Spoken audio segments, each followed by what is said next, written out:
Okay, this is an example of a typical Thevenin equivalent circuit. In this example, you'll see that we have the Thevenin equivalent circuit sketched up here. And basically, Thevenin's theorem, as you recall from the previous lecture, says that any circuit that has, let me get a pen up here, that any circuit can be that's linear can be expressed as the Thevenin equivalent voltage in series with the Thevenin equivalent resistance. So I want us to note a couple of things about this circuit. First of all, the voltage here between terminals A and B, as the circuit is sketched now, can be referred to as the open circuit voltage, or V open circuit. So open circuit voltage. Now that's significant because we already know that if we have some other circuit and we want to find its Thevenin equivalent, if we find the open circuit voltage, we basically found V Thevenin. Now why is V open circuit equal to V Thevenin? So let me make this OC a little clearer. So if we were to write a KCL equation, we have to, a KVL equation, we have to realize that the current with this open circuit terminal here is 0. So current is 0. So our only voltage drops are the voltage source and then whatever this voltage is across these open terminals.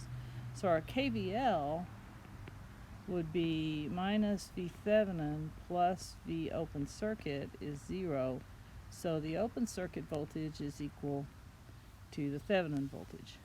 Now let's resketch the circuit. V Thevenin,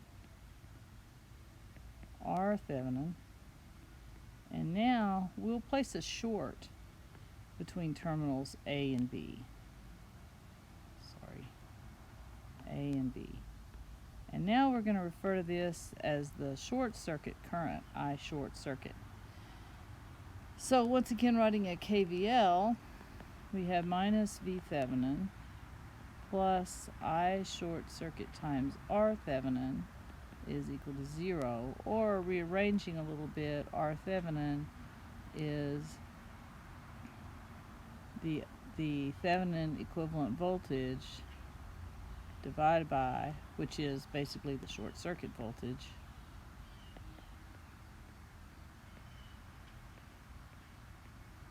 so that's how we find the Thevenin equivalent resistance. So to find the Thevenin equivalent voltage, we find the open circuit voltage. To find the Thevenin equivalent resistance, we find the short circuit current and then solve. Now, under some circumstances, it's possible to find the Thevenin equivalent resistance by killing the sources. So if we look at this circuit up here, here's R Thevenin. If we kill the source, we're basically just going to short that Thevenin equivalent voltage. Here's A, here's B. What we want to look at is what is the equivalent resistance looking into those two terminals, and we find that it is equal to R Thevenin. So if we don't have any dependent sources, this step of solving for the short circuit current is unnecessary. So what I want to do now is just work several examples to show you how this works. So we'll start with this one, and I want to squish it down much smaller, and I want to get rid of this so that I create more room. And let's move this guy. Okay. Let's move this guy. Apparently it doesn't want to. We'll move it up here. All right. So this Thevenin's theorem says has some equivalent circuit that's going to be V Thevenin and R Thevenin. And if we look at this circuit, we notice that there are no dependent sources. So that means that we can use the approach of killing the sources that we have to find R Thevenin. So let's short circuit the voltage source, meaning it gets replaced with 5 ohms. Here's my 20 ohms. The 3 amp current, in order to be killed, has to be opened. So now I'm left with this. Here's my A.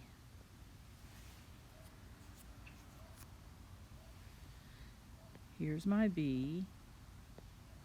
And so basically what I want to find is what is the equivalent resistance when I look in here. And that will be my Thevenin resistance. So I have 5 in parallel with 20. That equals 4 ohms. So that's 4 and 4. And here's A and B. And so RAB will just be the series combination of those two 4 ohm resistors, and that'll be our Thevenin. So there's my Thevenin. I can go ahead and put that over here. Okay, now what I need to do is I need to find the Thevenin equivalent voltage.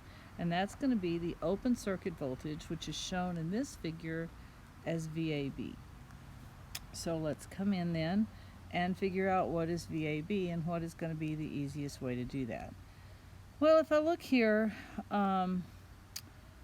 gosh, I'm going to say that maybe some source transformations would be the easiest way to go. So I'm going to start with this 25 volt source in series with a 5 ohm resistor, and I'm going to transform that to a 5 amp and a 5 ohm in parallel, and then put that in. Here was my 20 ohm. Here's my 3 amps. And here's my 4 ohm. And here's A and B. And the one thing that I don't want to do is I don't want to do anything that would eliminate or move these AB terminals. So I really need to leave this 4 ohm source here, and I need to leave this bottom node as it is. So now I have a bunch of stuff in parallel, so I can add those two current sources together because they're both pointing up, and that'll give me 8 amps.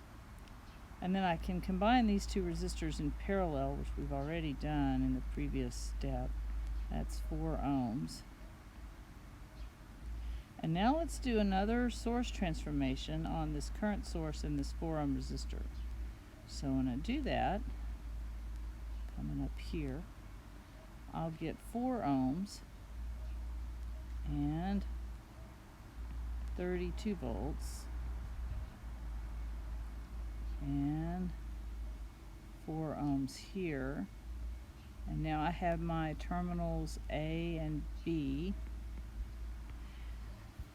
And now this is actually open circuited, so you can see that VAB is 32 volts, and so that's going to be V open circuit, which is V Thevenin. So up here, 32 volts. Okay, so there's my Thevenin equivalent circuit. Notice, had I just done this first, I basically could have done one more simplification step and added those two 4 ohm resistors together in series. And I really could have done this really with one step, just from a series of source transformations and resistor combinations. Sometimes this is easy, sometimes it's not. It just depends on the problem. So there's that, and that just kind of shows you. Let's now illustrate what we might do if we did this a different way. So let's work on the same problem. I think this is the same problem. And instead of finding the equivalent resistance, let's find the short circuit current. So we don't have to do this. We've actually already solved the problem using our other technique, but I want to illustrate this technique on a simpler circuit because sometimes it's easy to illustrate a different technique on a problem we've already worked. So this is how the circuit would look if I short the terminals from A to B, and I now have this short circuit current, and we've already worked the part of this problem where we found the open circuit voltage, this 32 volts. Now we're going to pretend that we don't know what the Thevenin resistance is and just work this to find the short circuit current. And that'll do two things. First of all, if we were looking for the Norton equivalent circuit, this will find it directly. Secondly, it does allow us to know what to do should we ever have dependent sources. So same procedure, I think. I think I'm going to do the same thing. 5 amps, 5 ohms, 3 amps,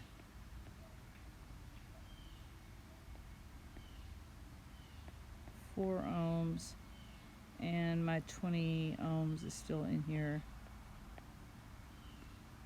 But now I have a short and I'm interested in that current.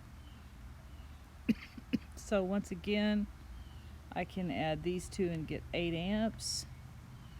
I can combine my parallel resistor and get 4 ohms. And now I have 4 ohms here. And I have this I short circuit, which we could find using current divider. So I short circuit is 4 over 4 plus 4 times 8, or 4 amps. So now we have from this problem, I short circuit is 4 amps. V open circuit from the previous page was 32 volts.